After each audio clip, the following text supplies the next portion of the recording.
इस पद को गाऊंगा केवल ऐसे ही बिना ताल के।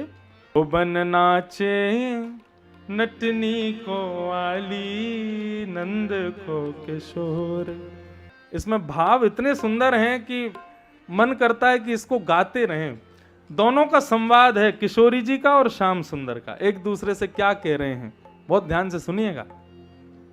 हो बन नाचे नटनी को आली, नंद को किशोर।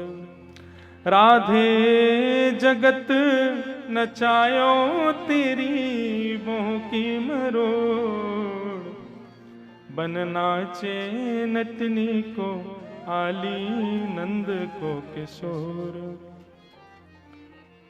जैसे ही ठाकुर जी आए तो श्री जी गा रही हैं। वैसे यहाँ पे एक मान लीला है, अब वो बड़ी हो जाएगी इसलिए सुना नहीं रहा हूँ।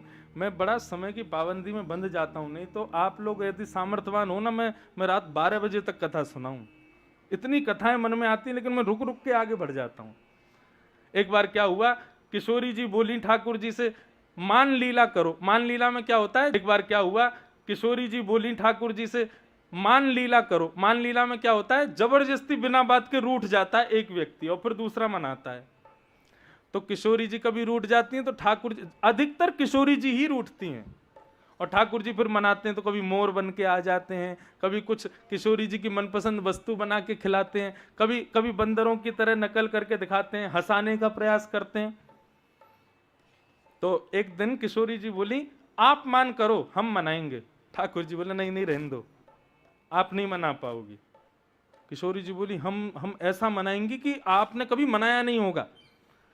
ठाकुर जी बोले हम कह रहे हैं आपसे, आप नहीं मना पाओगी, आप ही मान करो, हम ही मनाएंगे। किशोरी बोली नहीं नहीं आज मैं मनाऊंगी आपको।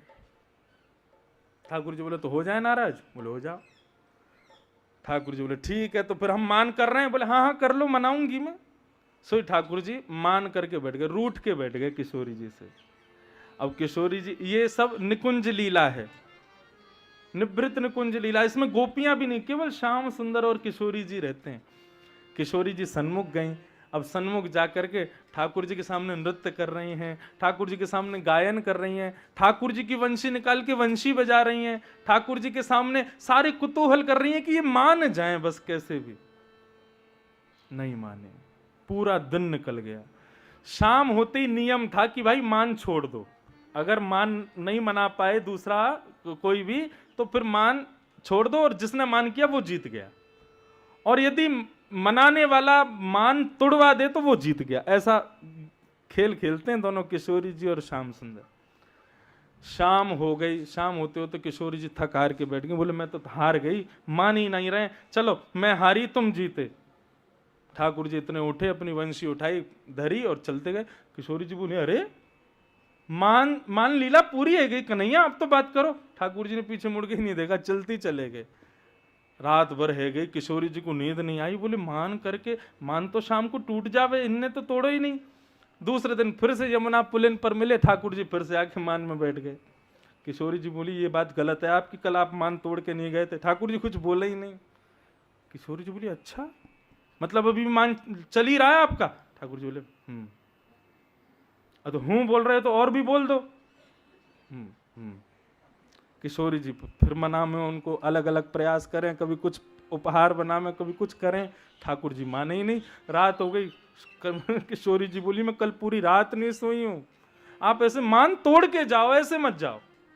ठाकुर जी फिर से उठ के चले गए। किशोरी जी बोली कल आइयो तू बेटा तो बताऊंगी। तीसरे दिन ठाकुर जी फिर आए। किशोरी जी आज पहले ही मान करके बैठी थी। तो ठाकुर जी आए, किशोरी जी की तरफ देखा, मान कर रही हैं। किशोरी बोली ठीक है, तो हमारा भी चल ही रहा है अभी। ठाकुर जी भी बैठ गए।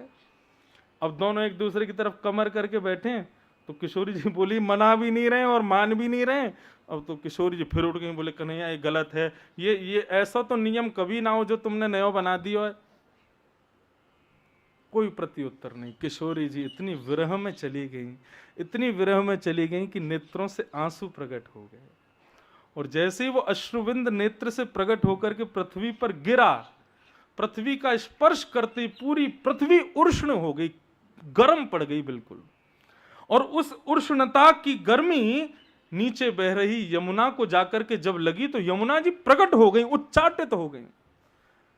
यमुना जी के भाई हैं यमराज। यमराज से जाकर के यमुना जी ने कहा, भैया मेरे मेरे जल का स्पर्श करके देखना। इतना कष्ट कभी नरक में किसी को मिलता है? यमराज बोले, इतना कष्ट तो नरक में भी किसी को नहीं मिलता जितना कष्ट आपके इस जल को प्राप्त हो रहा है। ये किसका कष्ट है? बोले, हमारी किशोरी जी का कष्ट है। यमुना जी प्रकट हो गई, किशोरी जी रुदन कर रही हैं। यमुना जी बोली, किशोरी जी आपके नेत्रों में आंसू किसने प्रकट किए, नाम बताओ उसका।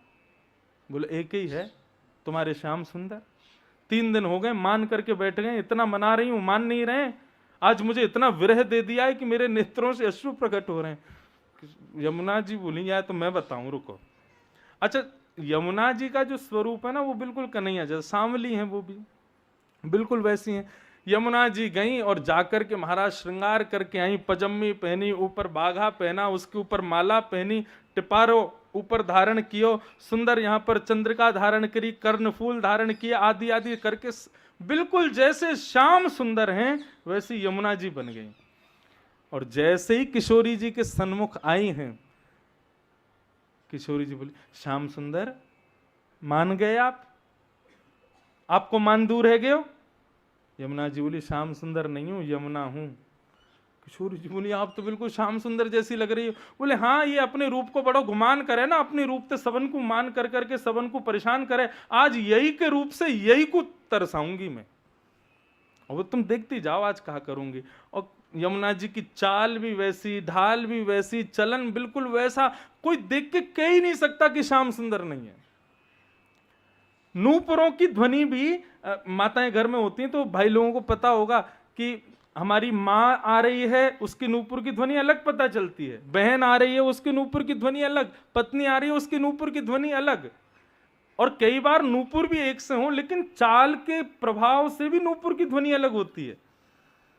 ठाकुर जी जब यमुना जी जब चल रही हैं तो ठाकुर जी मान करके बैठे, और मान करते हुए जब नूपुर की छम छम छम सुनते हैं तो ठाकुर जी कहते हैं, ये तो मेरे नूपुरन की आवाज है, ये कहां से आ रही है? ठाकुर जी अपने पांव बजा के देख रहे हैं, बोले, नूपुर तो मेरे पास है, लेकिन ये कहां से आ रहा है स्वर?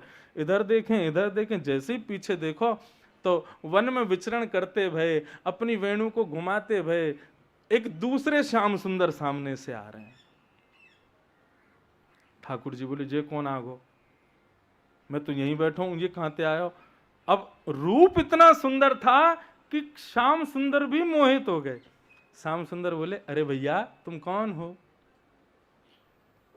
यमुना जी बोली, हम बात ना करें, हम श्याम सुंदर हैं। बोले, श्याम सुंदर? कौन से श्याम सुंदर? बोले, नंद नंदन। बोले, वो तो मैं हूं। बोले, तुम नहीं हो, मैं हूं। बोले, मैं यशोदा नंदन हूं। बोले, वो भी मैं हूं। किशोरी जी, श्री यमुना जी हर भाव में कहें कि मैं ही श्याम सुंदर हूं। तब अंत में ठाकुर जी कहें, मैं राधा दयित हूं, मैं श्री किशोरी जी को दयित सखा हूं, मैं उनको अति प्रिय हूं। यमुना जी बोली, अच्छा उनके दयित हो? बोले, हाँ। बुला के दिखाओ अपने पास। अब देखे तो महाराज दूरते दूरते पहुंचे, यमुना के तट पर किशोरी जी बैठी, श्याम सुंदर गए जाकर, किशोरी चलो मेरे संग।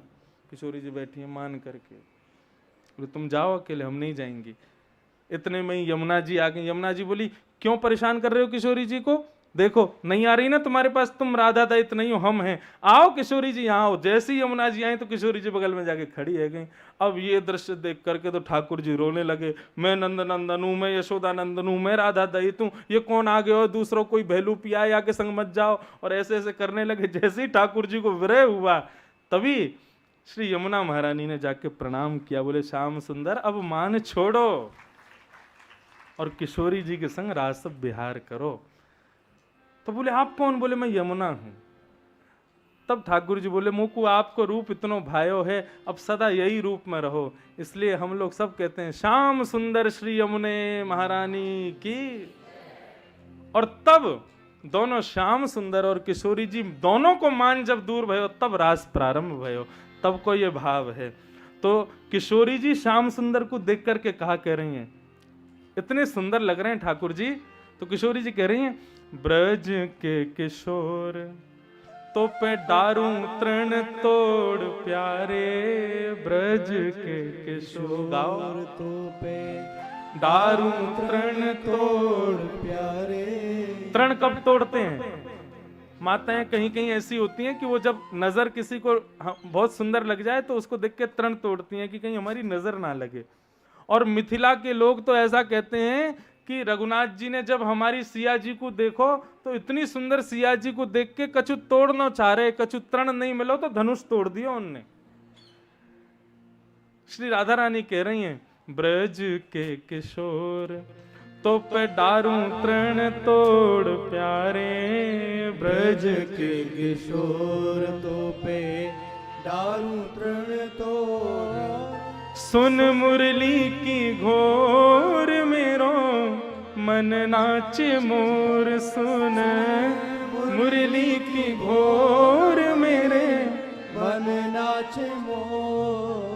बन नाचे नटनी को आली नंद को किशोर। बन नाचे नटनी को आली नंद को। अब किशोरी जी ने प्रशंसा करी, बोले तृण तोड़वे को मन कर रहा हो, इतने सुंदर लग रहे हो। किशोरी ठाकुर जी बोले हमारी इतनी प्रशंसा कर रही हैं, ये भी तो सुंदर हैं। तो फिर ठाकुर जी क्या कह रहे हैं? कमल कली सो रंग भानु की लली को प्यारी। कमल कली सो रंग भानु की लली को प्यारी। कमल जैसे रंग हैं हे किशोरी जी, आपकी कांति कैसी कमल जैसी है, जहाँ पे एक एक एक बिंदु भी ना टिक पावे, ऐसी हो आप। और मुख चंद हूते नी को मेरे नैना है चकोर। मुख चंद हूते नी को मेरे नैना है चकोर। बन नाचे नटनी को आली नंद को किशोर। बन नाचे नटनी को आली